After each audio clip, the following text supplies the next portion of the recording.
Hi and hello everyone, today we are going to study about gaseous exchange. हम देखेंगे कि जो gases carbon dioxide और oxygen जो है वो एक्सचेंज होती है तो उनमें क्या क्या प्रेजेंट कौन कौन से फैक्टर्स जो है वो उसको अफेक्ट करते हैं। ठीक है, उसके बाद हम ट्रांसपोर्ट ऑफ गैसेस देखेंगे। ऑक्सीजन जो है वो हमारी बॉडी में कैसे ट्रांसपोर्ट होती है और कार्बन डाइऑक्साइड जो है वो कैसे ट्रांसपोर्ट होती है। ठीक है, कितना % किस फॉर्म में जाता है ये हम स्टडी करेंगे। इससे पहले हम पूरे ह्यूमन रेस्पिरेटरी सिस्टम को कवर कर चुके हैं। ब्रीदिंग रेस्पिरेशन में हमने डिफरेंस देखा था। उसके बाद हमने epiglottis, larynx, trachea, alveoli, lungs, bronchioles, initial bronchioles, terminal bronchioles, ये सारा हमने कवर किया था। उसके बाद हमने पाथवे है जो वो कवर किया था। External nostrils, nasal chamber, nasal passage, pharynx, larynx, trachea, primary bronchi, secondary bronchi, tertiary bronchi, उसके बाद initial bronchioles, terminal bronchioles and then alveoli. उसके बाद हमने पढ़ा था कि दो जोन होते हैं, एक होता है कंडक्टिंग जोन, एक होता है रेस्पिरेटरी जोन। कंडक्टिंग जोन जो है वो एक्चुअल में एक्सचेंज नहीं कराता है गैसेस का, वो क्या करता है, ह्यूमिडिफाई करता है गैस एयर को। ठीक है, उसके बाद बॉडी टेम्परेचर तक लेकर आता है और फिल्ट्रेशन करता है। ठीक है, रेस्पिरेटरी जोन में एक्चुअल एक्सचेंज होता है गैसेस का। ठीक है, और क्या होता है इसमें एल्वियोलाई जो है वो इन्वॉल्व होती है। ठीक है, उसके बाद इंस्पिरेशन एक्सपिरेशन का फिनोमिना देखा था। इंस्पिरेशन एक एक्टिव प्रोसेस, एक्सपिरेशन एक पैसिव प्रोसेस है। 0.3 सेकंड की होगी, 0.2 सेकंड की होगी। क्या होगा इंस्पिरेशन में, ईआईसी मसल्स जो वो कॉन्ट्रैक्ट करेगी, डायफ्राम कॉन्ट्रैक्ट करेगा, वॉल्यूम इंक्रीज होगा और प्रेशर डिक्रीज होगा तो एयर अंदर आ जाएगी। ठीक है, और एक्सपिरेशन में ईआईसी मसल्स जो है और जो डायफ्राम है वो क्या हो जाएगा, रिलैक्स हो जाएगा। ठीक है, और वॉल्यूम जो है वो डिक्रीज होगा और प्रेशर इंक्रीज होगा तो एयर जो है वो बाहर चली जाएगी। उसके बाद फोर्स्ड एक्सपिरेशन का फिनोमिना पड़ा था। ठीक है, उसके बाद फोर्स्ड एक्सपिरेशन भी एक एक्टिव प्रोसेस है। डायफ्राम रिलैक्स रहेगा, ईआईसी रिलैक्स रहेगी, आईआईसी इंटरनल इंटरकोस्टल मसल्स है जो वो कॉन्ट्रैक्ट करेगी और एब्डोमिनल मसल्स जो है वो कॉन्ट्रैक्ट करेगी। ठीक है, उसके बाद हमने कल की वीडियो में क्या पढ़ा था, कल की वीडियो में हमने रेस्पिरेटरी वॉल्यूम्स और रेस्पिरेटरी कैपेसिटीज जो है वो पढ़ी थी। टाइडल वॉल्यूम पढ़ा था, inspiratory reserve volume, expiratory reserve volume, उसके बाद रेसिडुअल वॉल्यूम पढ़ा था। उसके बाद कैपेसिटीज में क्या पढ़ी थी, इंस्पिरेटरी कैपेसिटी पढ़ी थी, एक्सपिरेटरी कैपेसिटी पढ़ी थी, एफआरसी फंक्शनल रेसिडुअल कैपेसिटी पढ़ी थी और टोटल लंग कैपेसिटी पढ़ी थी। ठीक है, और वाइटल कैपेसिटी पढ़ी थी। ये अब हमने बहुत डिटेल में कवर किया था। अगर आपने ये सब वीडियो मिस की है तो आप जाके इन वीडियो को देख सकते हैं। इसका लिंक भी मैं डिस्क्रिप्शन बॉक्स में डाल दूंगी। Now we can start with our topic gaseous exchange. Exchange of gases क्या होता है, हमारी बॉडी में क्या होता है, डिफ्यूजन होता है। ठीक है, डिफ्यूजन मतलब कि एक्सचेंज होना गैसेस का। डिफ्यूजन एक सिंपल सा फिनोमिना होता है जो अलोंग द कॉन्सेंट्रेशन ग्रेडियंट मतलब high concentration to low concentration काम करता है। ठीक है, तो डिफ्यूजन जितनी थिकनेस कम होगी उतना डिफ्यूजन ज्यादा होगा, थिकनेस जितनी कम होगी उतना डिफ्यूजन जो है वो ज्यादा होगा। तो मैंने यहाँ पे लिखा भी है, diffusion is inversely proportion to thickness.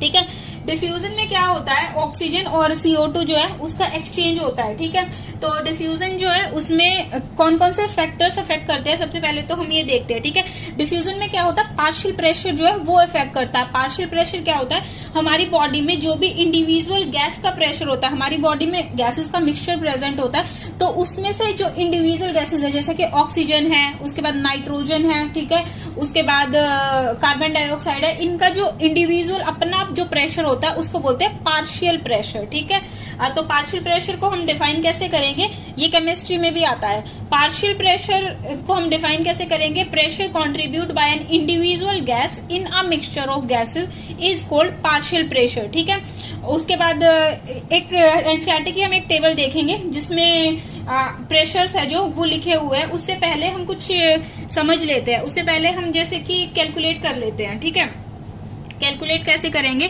अगर हम एटमॉस्फेयर की बात करें, ठीक है, तो पार्शियल प्रेशर नाइट्रोजन का अगर हम निकाले तो एटमॉस्फेयर में नाइट्रोजन कितने % प्रेजेंट है, 78% प्रेजेंट है। ठीक है, 78% प्रेजेंट है नाइट्रोजन। ठीक है, और एटमॉस्फेयर का प्रेशर जो है वो कितना है, 760 mm ऑफ Hg। ठीक है, डिवाइड बाय 100 कर देंगे, क्यों, क्योंकि ये 78% प्रेजेंट है। ठीक है, तो हम इसको जब कैलकुलेट करेंगे तो ये लमसम 592 mmHg जो है वो आ जाएगा। ठीक है, ऐसे ही हम पार्शियल प्रेशर अगर ऑक्सीजन का कैलकुलेट करें तो ऑक्सीजन कितनी प्रेजेंट है, 21% प्रेजेंट है। ठीक है, तो उसमें से 760 डिवाइडेड बाय 100 इसका हम कैलकुलेट करेंगे तो 159 mmHg आ जाएगा। ठीक है, ऐसे ही हमें परसेंटेज पता होनी चाहिए कितनी परसेंटेज प्रेजेंट है, उसके बाद हम प्रेशर है जो वो कैलकुलेट कर सकते हैं। तो ये क्या होता है, पार्शियल प्रेशर होता है।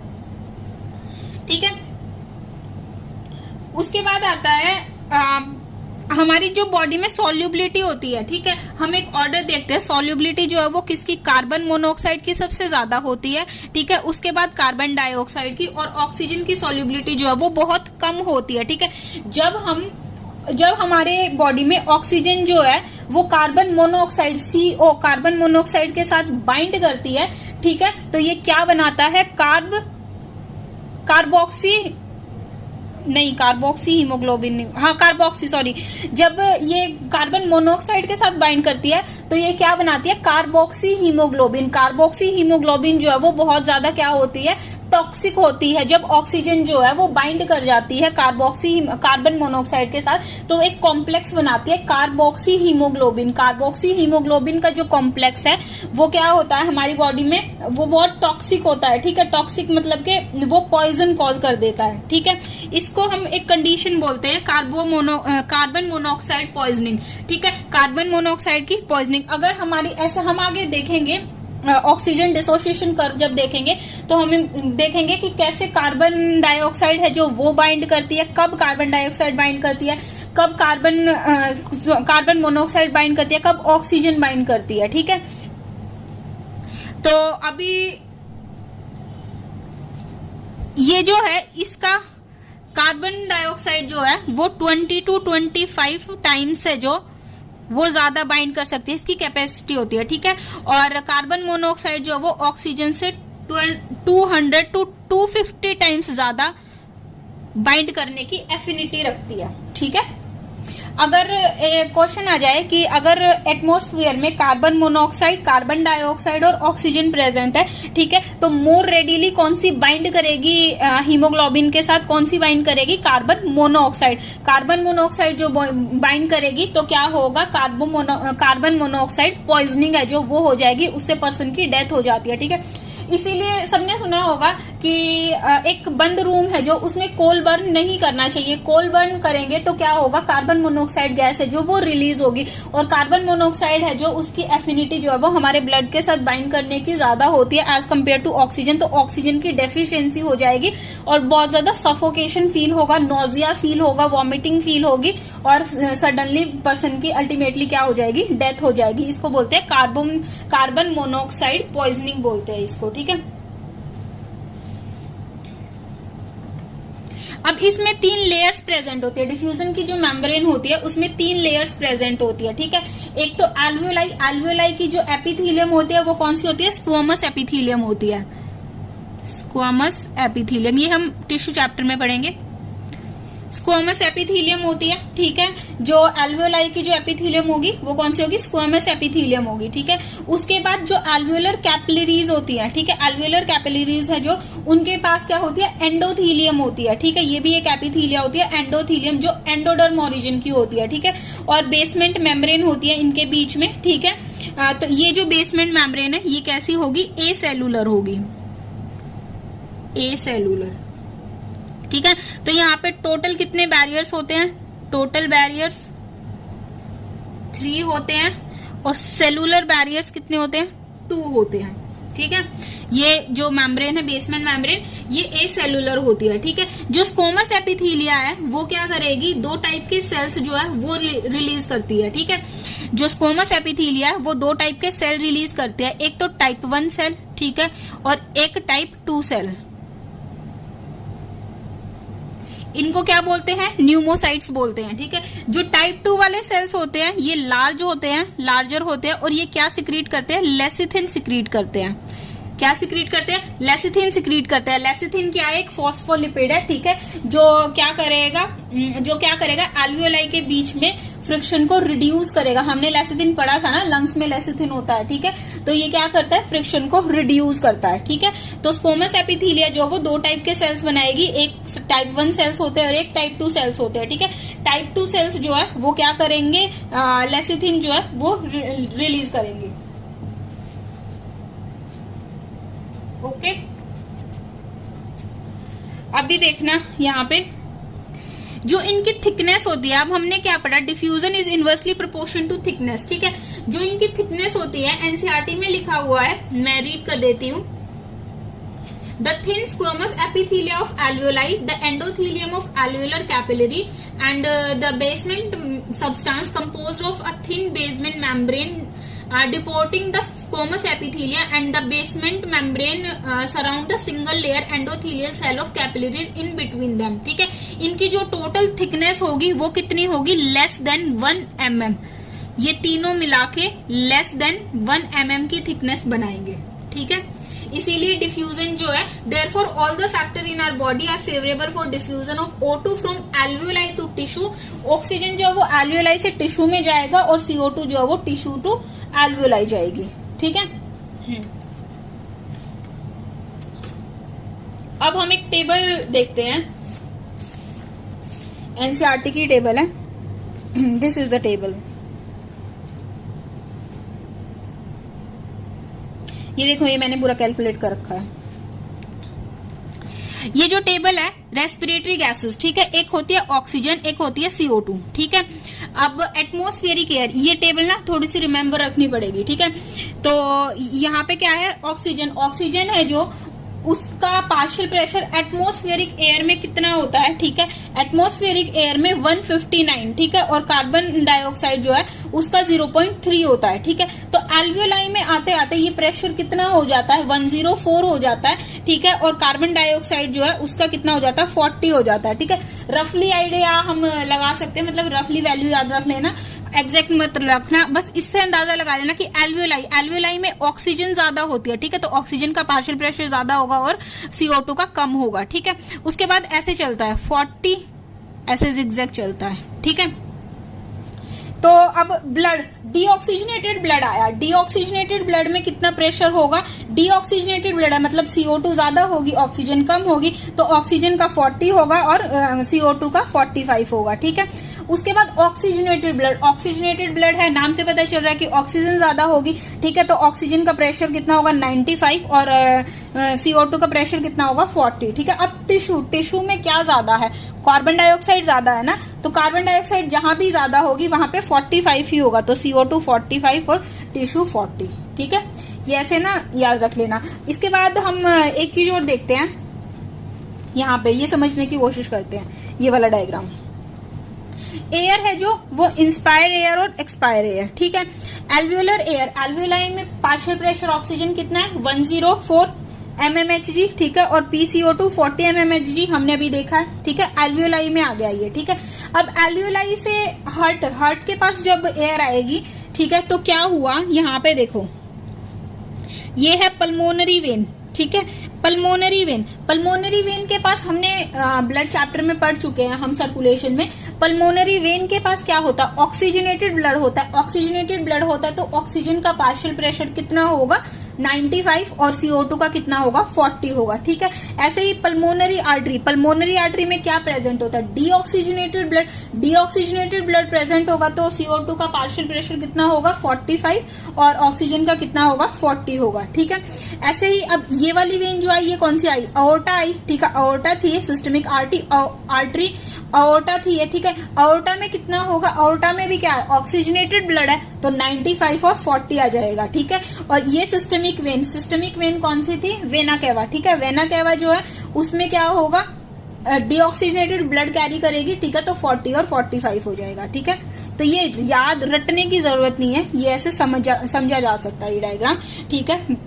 और बॉडी टिश्यू, तो CO2 जो है वो बाहर जा रही है और ऑक्सीजन जो है वो इसके पास आ रही है, टिश्यूज के पास। उसके बाद ये डिस्ट्रीब्यूट हो जाएगी पूरी बॉडी में, ठीक है। ये टेबल याद कर लेना, ये टेबल काफी इंपॉर्टेंट है। अगर हम एक क्वेश्चन सॉल्व करते हैं, चलो बाद में करेंगे, उससे पहले हम ट्रांसपोर्ट ऑफ गैसेस कर लेते हैं।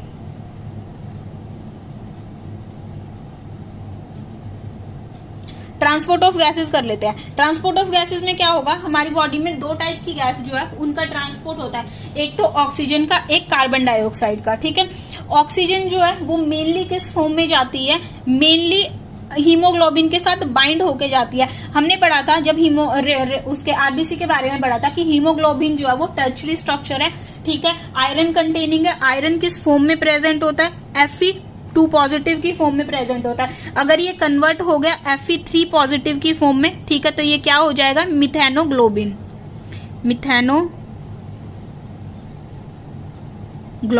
मिथेनोग्लोबिन जो है यहाँ पे क्या होगा, बॉडी जो है वो ब्लू हो जाएगी। ठीक है, बॉडी जो है वो ब्लूइश हो जाएगी, तो इसको बोलते हैं ब्लू बेबी सिंड्रोम। ठीक है, ब्लू बेबी सिंड्रोम बोलते हैं इसको। बॉडी है जो वो ब्लू पड़नी शुरू हो जाएगी, तो इसको बोलते हैं ब्लू बेबी सिंड्रोम। ठीक है, ये कैसे होता है, जब ग्राउंड वाटर में, पानी में नाइट्रेट, सल्फेट ज्यादा आ जाता है, तो उसकी वजह से ये होता है। ठीक है, आयरन जो है वो +2 से +3 फॉर्म में चला जाता है, मतलब आयरन जो है उसका ऑक्सीडेशन हो जाता है। ठीक है, अब ट्रांसपोर्ट ऑफ ऑक्सीजन, ऑक्सीजन का ट्रांसपोर्ट कैसे होता है, ऑक्सीजन जो है वो 97% हीमोग्लोबिन के साथ बाइंड होता है। हीमोग्लोबिन एक टर्शरी स्ट्रक्चर है। 1 Hb का मॉलिक्यूल जो है वो 4 मॉलिक्यूल्स ऑफ O2 जो है वो कैरी कर सकता है। ठीक है, हम एक अभी कैलकुलेशन करते हैं। 1 ग्राम Hb, ठीक है, 1.3 ml ऑक्सीजन कैरी करता है। ठीक है, 1 ग्राम Hb जो है वो 1.35 ml ऑक्सीजन जो है वो कैरी करता है। ठीक है, तो हमारी बॉडी में कितना हीमोग्लोबिन प्रेजेंट होता है, हमने कितना पढ़ा था, 12 से 15 ग्राम। ठीक है, तो 15 ग्राम Hb जो है वो 20 ml ऑक्सीजन जो है वो कैरी करेगा। यूनिटरी मेथड है, करके देख लेना। ठीक है, ये यूनिटरी मेथड है। अगर 1 ग्राम कोई चीज इतना कैरी करती है, ठीक है, तो 15 ग्राम कितना करेगी, सिंपल मैथ्स है, बहुत इजी यूनिटरी मेथड है ये। ठीक है, 20 ml ऑफ ऑक्सीजन। ठीक है, ये आगे एक लाइन आएगी तब हम पढ़ेंगे, अभी आज ही केस में आएगी सेशन में। अभी हाँ 97% है जो वो क्या बनाएगा, हीमोग्लोबिन के साथ एक कॉम्प्लेक्स बनाएगा, ऑक्सी हीमोग्लोबिन। ठीक है, ऑक्सी हीमोग्लोबिन। ठीक है, और 3% जो है वो प्लाज्मा की फॉर्म में डिसॉल्व फॉर्म में ट्रांसपोर्ट होगा। ठीक है, अब ये कैसे होगा ये हम देख लेते हैं। यहाँ पे 2 टाइप के शिफ्ट आते हैं। शिफ्ट से पहले हम ऑक्सीजन डिसोसिएशन कर्व कर लेते हैं यहाँ पे, उसके बाद हम शिफ्ट करेंगे। जस्ट अ मिनट, निकल क्यों नहीं रही है ये।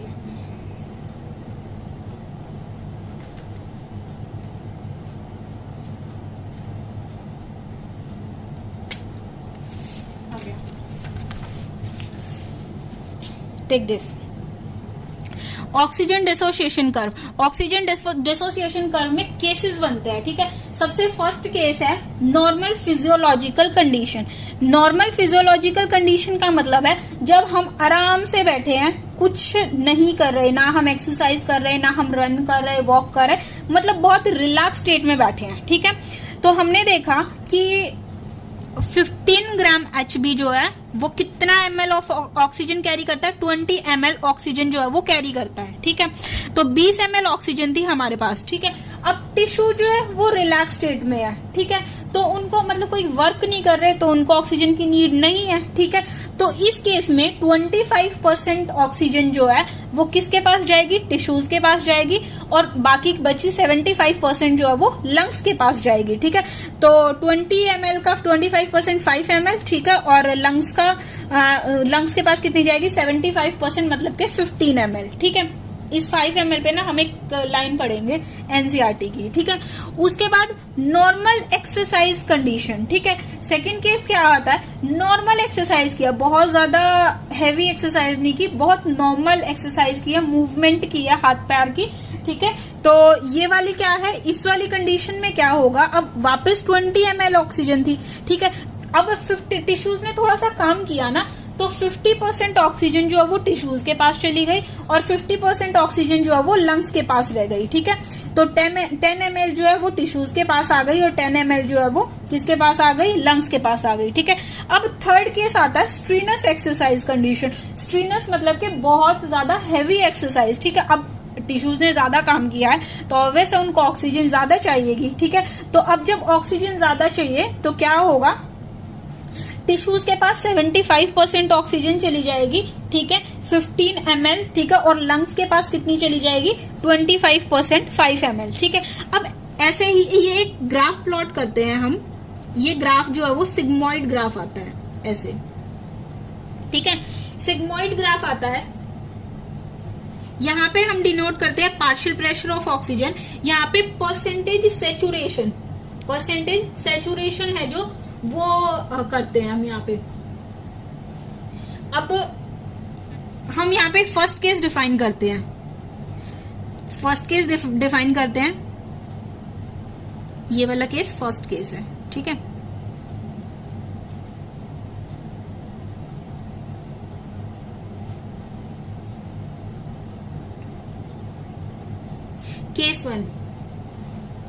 केस वन जो है वो क्या है, यहाँ पे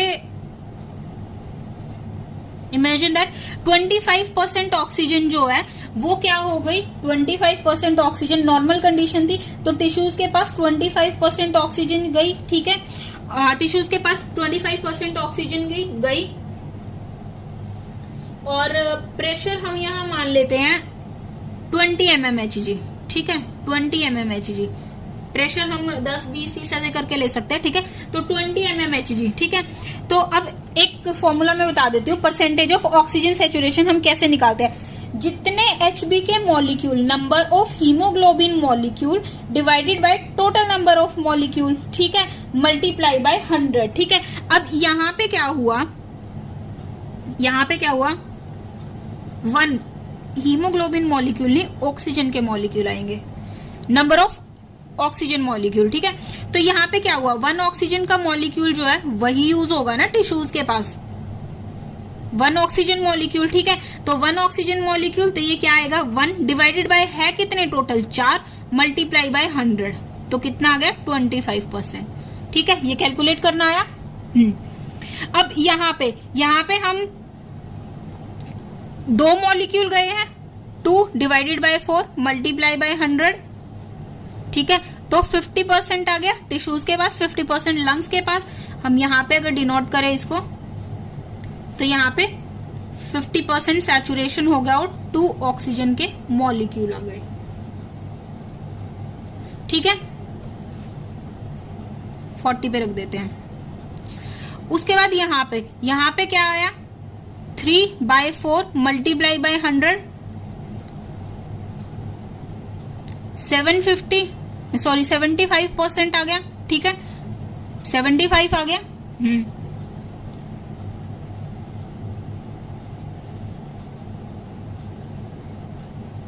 यहाँ हम 75% कर देते हैं, ठीक है।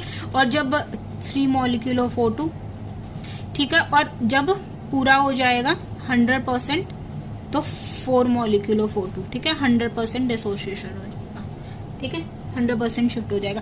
अब यहाँ पे ना 2 शिफ्ट आते हैं, एक होता है राइट शिफ्ट, एक होता है लेफ्ट शिफ्ट, ठीक है, एक होता है राइट शिफ्ट, एक होता है लेफ्ट शिफ्ट। ये वाली कंडीशन वैसे नहीं आती है 100% वाली, एक होता है राइट शिफ्ट, एक होता है लेफ्ट शिफ्ट, ठीक है। जो राइट शिफ्ट है उसको हम क्या बोलते हैं, हम इसके पीछे लिख लेते हैं, ठीक है,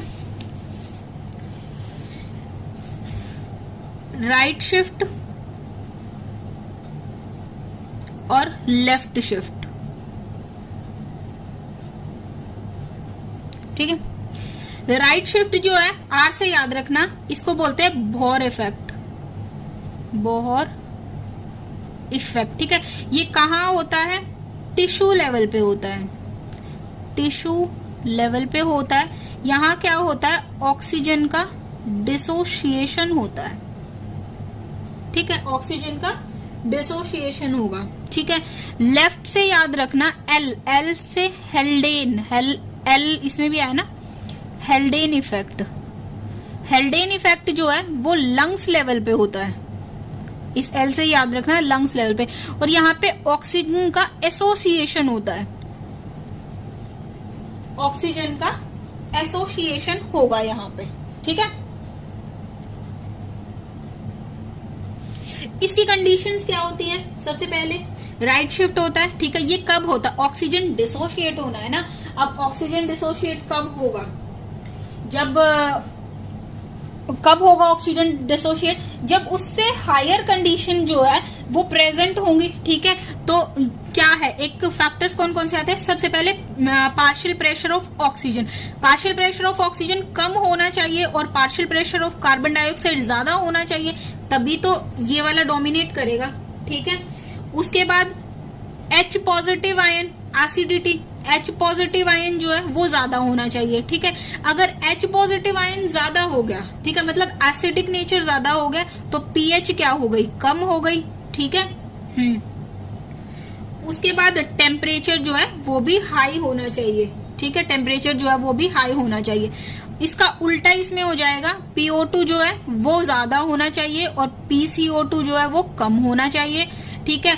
H पॉजिटिव जो है वो कम होना चाहिए और pH जो है वो ज्यादा होनी चाहिए, मतलब बेसिक कंडीशन होनी चाहिए, और टेम्परेचर जो है वो कम होना चाहिए। ये वाले जो फैक्टर्स होंगे तो ये क्या कराएंगे? ऑक्सीजन का एसोसिएशन कराएंगे लंग्स लेवल पे, ठीक है। और ये वाले फैक्टर्स जब डोमिनेट करेंगे तो ये क्या कराएंगे?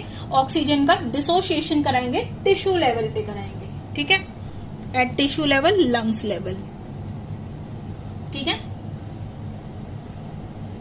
ये पूरा ऑक्सीजन डिसोसिएशन कर्व है जो वो हमने पढ़ लिया, ठीक है। तो अब यहाँ पे क्या होगा, जब ये वाली कंडीशन आएगी तो यहाँ पे दो फ्लक्चुएशन आती है, एक आती है ये वाली राइट शिफ्ट, ठीक है, एक आती है ये वाली लेफ्ट शिफ्ट, ठीक है। This is a Haldane effect और this is a Bohr effect, ठीक है।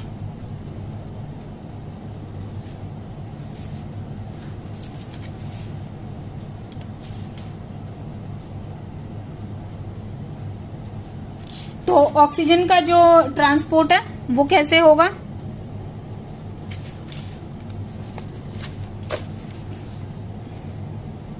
ऑक्सीजन का जो ट्रांसपोर्ट है वो 97% जो है वो ऑक्सी हीमोग्लोबिन से होगा और 3% जो है वो प्लाज्मा में डिसॉल्व फॉर्म से होगा, ठीक है।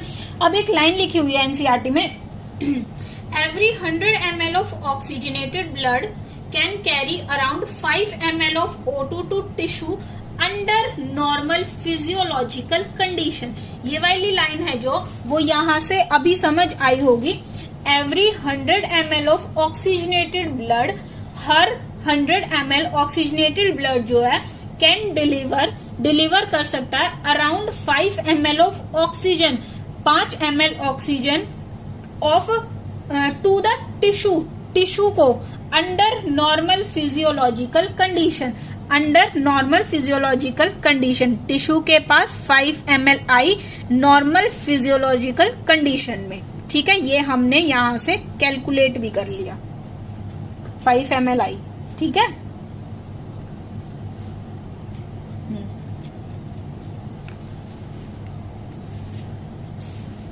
ये वाली लाइन आ गई समझ में? एक ना क्वेश्चन सॉल्व करते हैं, एक क्वेश्चन सॉल्व करते हैं इस पे। कैलकुलेट अमाउंट ऑफ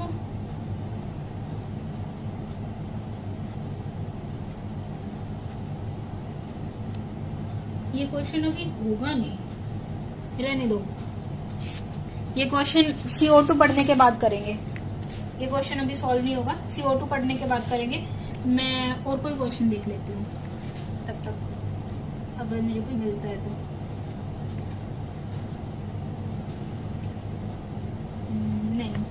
नहीं है, छोड़ो। ये वाला क्वेश्चन जो हम अभी लिख रहे थे ना वो क्वेश्चन करेंगे सॉल्व CO2 का ट्रांसपोर्ट पढ़ने के बाद, ठीक है।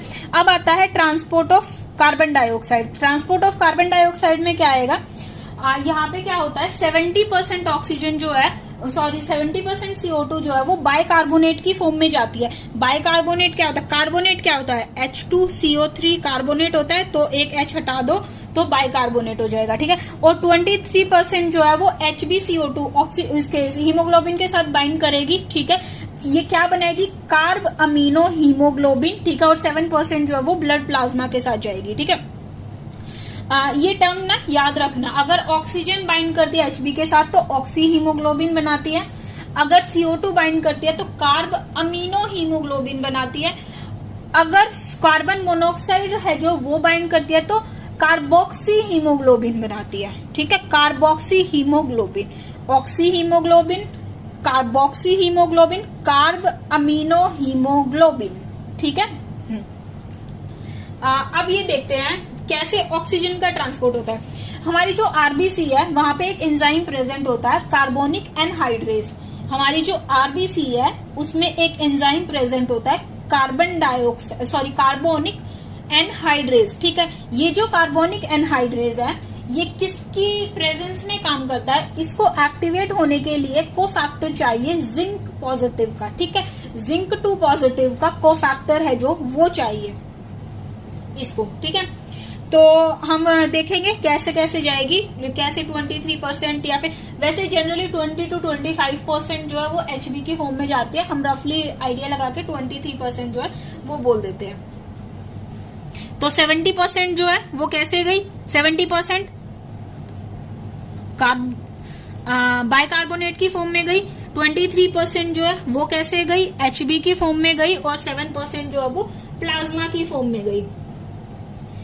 अब देखो CO2 is carried by hemoglobin as a carbamino hemoglobin about 20 to 25%, roughly अगर हम कहे तो 23%.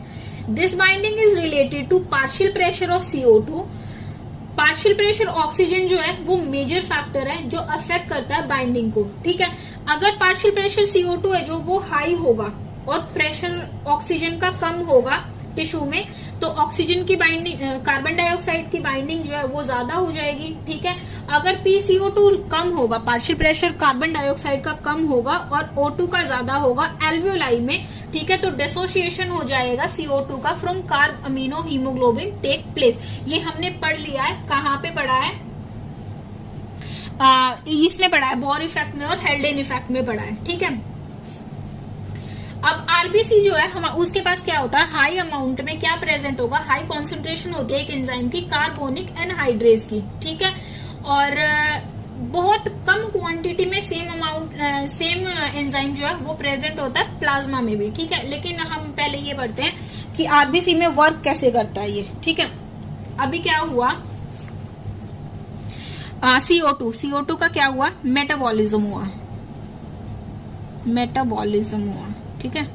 टिश्यूज पे, सॉरी उल्टा लिख दिया, टिश्यूज पे मेटाबॉलिज्म हुआ, CO2 रिलीज हुई, ठीक है।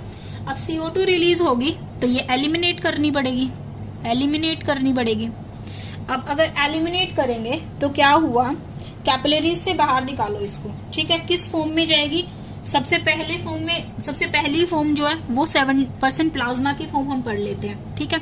7% प्लाज्मा की फॉर्म में क्या होगा, Hb है जो वो क्या होगा, HbO2, ठीक है। HbO2 है जो वो प्रेजेंट है आरबीसी में है, तो ये क्या हो जाएगा, टूट जाएगा Hb प्लस O2 में, अलग हो गया, ऑक्सीजन भी बाइंड कर रखी ना, अलग हो गया, ठीक है। उसके बाद 23% जो है, अब क्या हुआ, 23% है जो ये Hb के साथ CO2 प्लस Hb के साथ बाइंड करेगी हीमोग्लोबिन के साथ, ठीक है। तो ये क्या बनाएगी, HbCO2 कॉम्प्लेक्स बना लिया, कार्ब अमीनो हीमोग्लोबिन का कॉम्प्लेक्स है जो वो इसने बना लिया, ठीक है। अब 70% जो है वो बाइकार्बोनेट की फॉर्म में आ गया। बाइकार्बोनेट की फॉर्म में क्या होगा, कार्बन डाइऑक्साइड वाटर के साथ रिएक्ट करेगी और कार्बोनिक एनहाइड्रेज की प्रेजेंस में क्या बना लेगी, कार्बोनेट एनहाइड्रेज की प्रेजेंस में क्या बना लेगी, कार्बोनेट आयन बना लेगी, कार्बोनेट आयन है जो वो कार्बोनेट बना लेगी, ठीक है। अब ये कार्बोनेट जो है वो भी क्या होगा, रिवर्सिबल फॉर्म होगी, ठीक है। और ये कार्बोनेट जो है वो किस में टूटेगा, H पॉजिटिव में प्लस HCO3 नेगेटिव में, क्योंकि CO2 तो इसी फॉर्म में जानी है ना, CO2 तो इसी फॉर्म में जानी है, ठीक है। अब ये क्या करेगी, आरबीसी से बाहर निकल गया HCO3, ठीक है। अब कुछ बाहर गया है तो कुछ अंदर भी आना चाहिए ना, अब कुछ बाहर गया है तो कुछ अंदर भी आना चाहिए, ठीक है। बाहर क्या प्रेजेंट है, सॉल्ट प्रेजेंट है NaCl का, ठीक है, Na पॉजिटिव Cl नेगेटिव का सॉल्ट प्रेजेंट है, ठीक है। अब बाइकार्बोनेट आयन बाहर गया, ठीक है, तो क्या होगा, क्लोराइड जो है वो अंदर आएगा, क्या होगा, क्लोराइड जो है वो अंदर आएगा, ठीक है। क्लोराइड है जो वो अंदर आया और कार्बोनेट बाहर गया, ठीक है। ये कार्बोनेट जो है वो इसके साथ बाइंड करके Na positive plus HCO3 negative के साथ बाइंड करके क्या बना लेगा, NaHCO3, सोडियम बाइकार्बोनेट इसने बना लिया, ठीक है। ये जो सोडियम बाइकार्बोनेट है जो ये इसने बना लिया आरबीसी से बाहर आके, ठीक है। ये जो क्लोराइड गया ना, ये कार्बोनेट बाइकार्बोनेट बाहर आया, क्लोराइड अंदर गया, इसको बोलते हैं क्लोराइड शिफ्ट, क्लोराइड शिफ्ट। अगर ये अंदर नहीं जाता ना तो ऑस्मोटिक बैलेंस नहीं होता, इलेक्ट्रोलाइट बैलेंस नहीं होता, ठीक है। और इसको एक नाम से और बोला जाता है हैमबर्गर फिनोमेना, हैमबर्गर फिनोमेना, ठीक है। हैमबर्गर फिनोमेना भी बोला जाता है और क्या बोला जाता है इसको, क्लोराइड शिफ्ट बोला जाता है, ठीक है। अब ऐसा तो है नहीं कि एक ही मॉलिक्यूल टूटेगा, बहुत सारे मॉलिक्यूल्स प्रेजेंट होंगे ना यहाँ पे, तो ये H पॉजिटिव जो है ये एसिडिटी बढ़ाएगा अंदर, ठीक है। और यहाँ पे एक हीमोग्लोबिन भी घूम रहा है खुला, ठीक है। एक जो हीमोग्लोबिन घूम रहा है ये, तो ये क्या करेगा, HHB का एक कॉम्प्लेक्स बना लेगा, इसको बोलेंगे हीमोग्लोबिनिक एसिड। हीमोग्लोबिनिक एसिड जो है वो क्या होता है, वेरी वीक एसिड होता है, ये बफर की तरह काम करता है, वेरी वीक एसिड होता है, ठीक है। ये किसकी तरह काम करता है, बफर की तरह काम करता है, buffer to reduce acidity of blood, ठीक है। थोड़ा सा कॉम्प्लेक्स है, हम फिर से समझने की कोशिश करते हैं क्या है।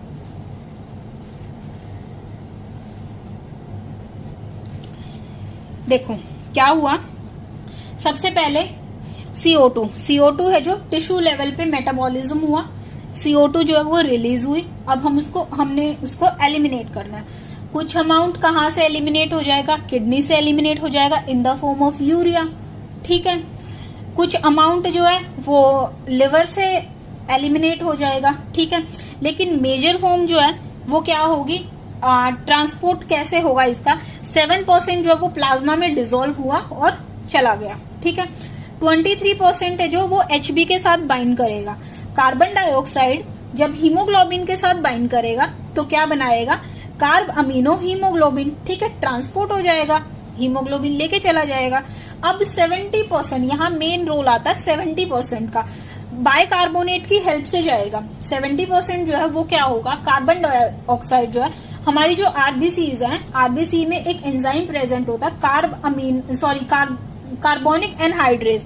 कार्बोनिक एनहाइड्रेज जो है वो वर्क करता है, कार्बन डाइऑक्साइड जो है वो किससे बाइंड करेगा, हमारी बॉडी में ऑब्वियस है वाटर तो प्रेजेंट होता ही है ना, वाटर एवरीवेयर, ठीक है। तो वाटर के साथ बाइंड करेगा और क्या बना लेगा, कार्बोनेट आयन बना लेगा। कार्बोनेट आयन बनाने के बाद किसकी प्रेजेंस में, ये काम एंजाइम की प्रेजेंस में होता है, कार्बोनिक एनहाइड्रेज की प्रेजेंस में। और ये एंजाइम जो है वो एक्टिवेट किससे होता है, किससे एक्टिवेट होता है, ये जो एंजाइम है वो किससे एक्टिवेट होता है, जिंक 2 पॉजिटिव से, ठीक है। तो ये क्या बना लेगा, कार्बोनेट बना लेगा या फिर कार्बोनिक एसिड बना लेगा, ठीक है, कार्बोनिक एसिड बना लेगा, ठीक है। अब क्या होगा, वापस कार्बोनिक एनहाइड्रेज जो है वो एक्ट करेगा इस पे, वापस कार्बोनिक एनहाइड्रेज जब एक्ट करेगा तो एक ये मेनली किस फॉर्म में जाना है, बाइकार्बोनेट की फॉर्म में जाना है, तो H पॉजिटिव जो वो अलग टूट जाएगा और HCO3 नेगेटिव जो है वो अलग टूट जाएगा। अब क्या हुआ, ये आरबीसी से बाहर निकल जाएगा। बाहर क्या पड़ा है, इलेक्ट्रोलाइट्स है बहुत सारे, ठीक है, NaCl है, सोडियम पड़ा है। सोडियम जो है वो क्या करेगा, अब पॉजिटिव लव्स नेगेटिव, ठीक है, अपोजिट लव्स अपोजिट, तो पॉजिटिव है जो उसको नेगेटिव चाहिए, तो सोडियम जो है वो बाइकार्बोनेट के साथ मिलके सोडियम बाइकार्बोनेट बना लेगा। यहाँ तो बैलेंसिंग हो गई ना, सॉल्ट बन गया।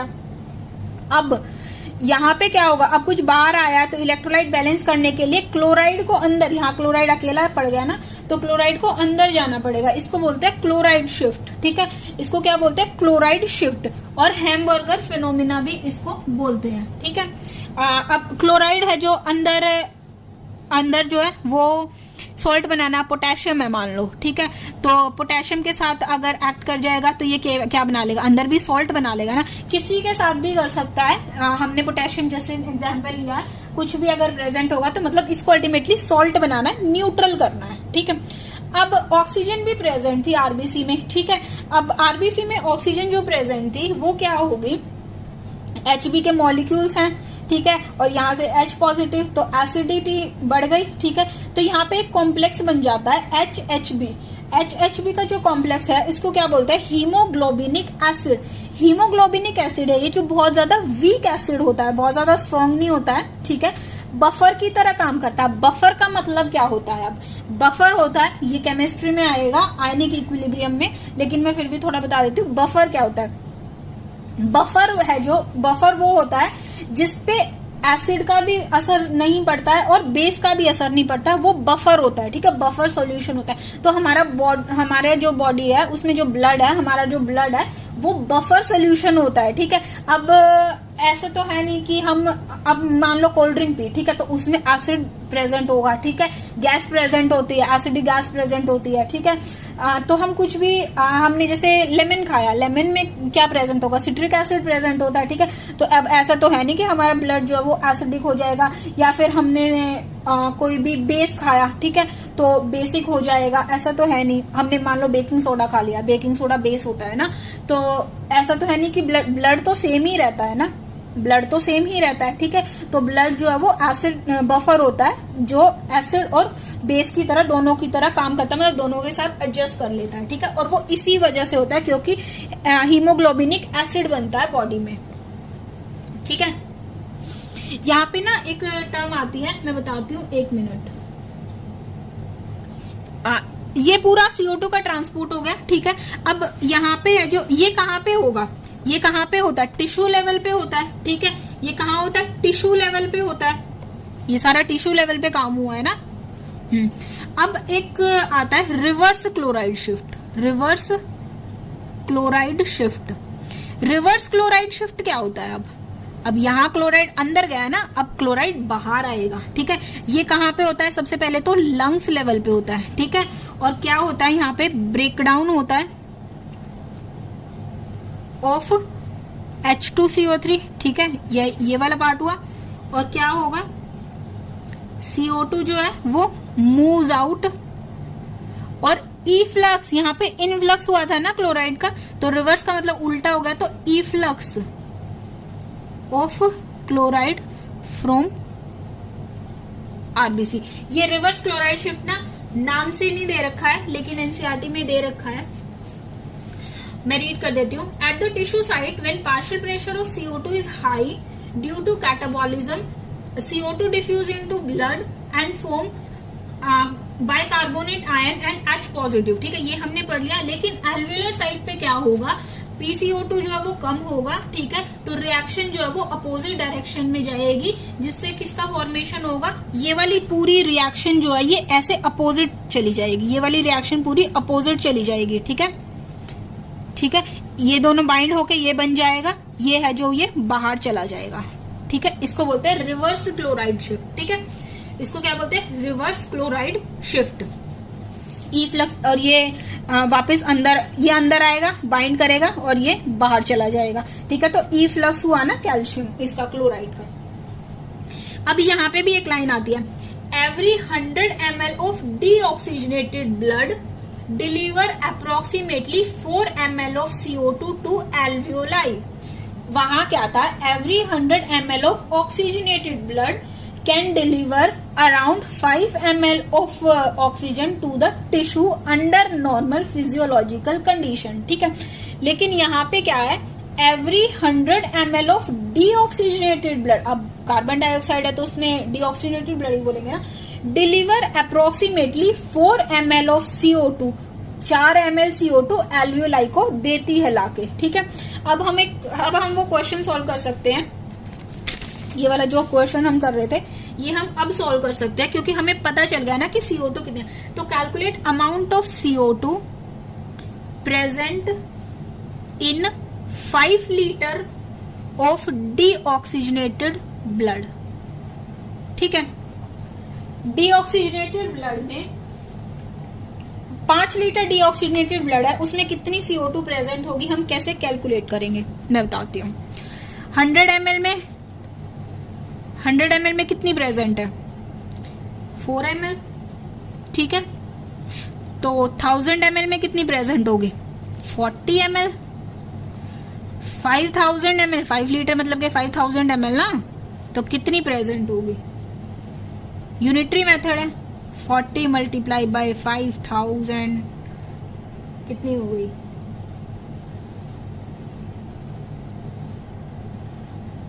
1 2 3 4 5 इतनी ml प्रेजेंट होगी। ठीक है, मतलब कि सॉरी डिवाइड बाय 1000 तो किया ही नहीं, 200 ml है जो वो प्रेजेंट हो गई। ठीक है, ये डिवाइड बाय 1000 भी तो आएगा। ठीक है, यूनिटरी मेथड है। 100 ml में 4 ml है, तो 1000 ml में 40 ml हो गई, तो 5000 ml में कितनी हो गई, 200 ml है जो वो CO2 प्रेजेंट होगी। ठीक है, ऐसे हम क्वेश्चन सॉल्व कर सकते हैं। आई होप ये क्वेश्चन समझ आया होगा। ठीक है, अब हम एक टर्म और पढ़ते हैं, उसके बाद खत्म करेंगे। काफी लंबा सेशन हो गया आज का, कोई बात नहीं, लेकिन हमने काफी कुछ पढ़ा है और काफी इंपॉर्टेंट है। हम ये पढ़ते हैं रेस्पिरेटरी एसिडोसिस। रेस्पिरेटरी एसिडोसिस क्या होता है, जब H पॉजिटिव की कॉन्सेंट्रेशन जो है वो ज्यादा हो जाती है ब्लड में। ठीक है, तो ब्लड जो है वो कैसा हो जाता है, ब्लड एक्ट्स एज एसिड की तरह काम करेगा। एसिडिक ज्यादा होगा तो एसिड की तरह काम करेगा ना, तो इससे क्या हो जाता है, रेस्पिरेशन रिड्यूस हो जाती है। रेस्पिरेशन रिड्यूस हो गई तो क्या होगा, रेस्पिरेशन रिड्यूस हो जाती है। ठीक है, तो क्या होगा, रेस्पिरेशन रिड्यूस हो गई तो बॉडी में किसकी डेफिशिएंसी हो जाएगी, ऑक्सीजन की डेफिशिएंसी हो जाएगी। अब ऑक्सीजन की डेफिशिएंसी है तो हम क्या करेंगे, हाइपरवेंटिलेशन मतलब तेज से सांस लेंगे, नोजिया फील होगा। ठीक है, और सडनली डेथ हो जाएगी। ठीक है, तो इसमें फ्लक्चुएशन आना भी एक ब्रीदिंग की, जब ब्रीदिंग फास्ट हो जाए तो इसका एक रीजन हो सकता है कि एसिडिक ब्लड हो गया है। ठीक है, अब है कि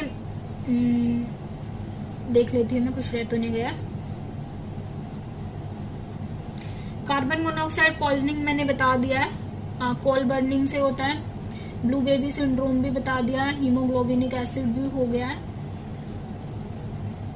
हैमबर्गर फिनोमेना भी हो गया, हैरिंग ब्रेड रिफ्लेक्स रह गया है,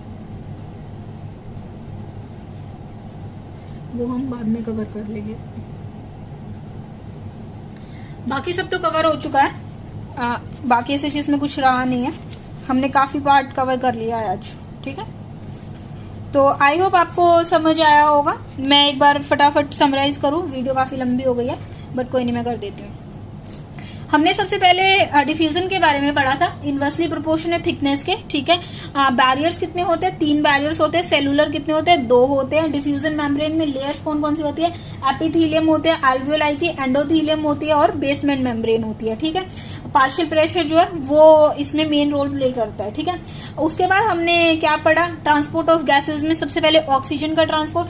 97% जो है वो हीमोग्लोबिन के साथ बाइंड होती है और 3% प्लाज्मा के साथ बाइंड होती है। ठीक है, 1 ग्राम हीमोग्लोबिन 1.35 ml ऑफ ऑक्सीजन है जो उसको कैरी करता है, तो 15 ग्राम हीमोग्लोबिन जो है वो कितना करेगा, 20 ml ऑफ ऑक्सीजन को कैरी करेगा। ठीक है, उसके बाद हमने क्या पढ़ा, उसके बाद हमने पढ़ा था oxygen dissociation curve. Oxygen dissociation curve में दो इफेक्ट पड़े थे, एक था बॉर इफेक्ट, एक था हेल्डेन इफेक्ट। बॉर इफेक्ट जो है वो राइट शिफ्ट कराएगा, हेल्डेन इफेक्ट जो है वो लेफ्ट शिफ्ट कराएगा।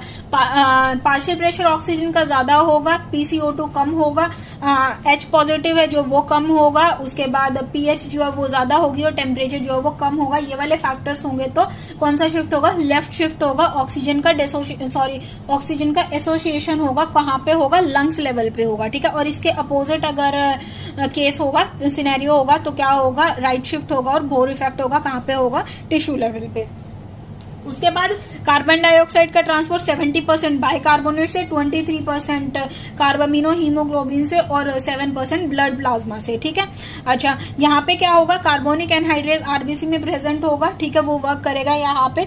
कार्बोनिक एसिड बना देगा। कार्बोनिक एसिड है जो वो वापस कार्बोनिक एनहाइड्रेज वर्क करेगा, ठीक है, और बाइकार्बोनेट बना देगा और H पॉजिटिव में तोड़ देगा, ठीक है। बाइकार्बोनेट आरबीसी से बाहर आ गया, सोडियम से इसके साथ मिलकर सॉल्ट बना लिया। क्लोराइड शिफ्ट होगा, यहाँ पे क्लोराइड अंदर आएगा, ठीक है, पोटेशियम के साथ मिलकर भी सॉल्ट बना लिया इसने भी। इसको बोलते हैं हैमबर्गर फिनोमेना, ठीक है। अच्छा, अब यहाँ पे क्या है? हीमोग्लोबिन प्रेजेंट है, ठीक है, और H पॉजिटिव प्रेजेंट है, तो हीमोग्लोबिनिक एसिड बन जाएगा।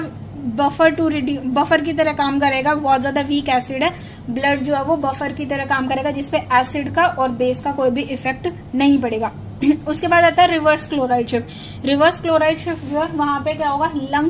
लंग्स लेवल पे होगा और H2CO3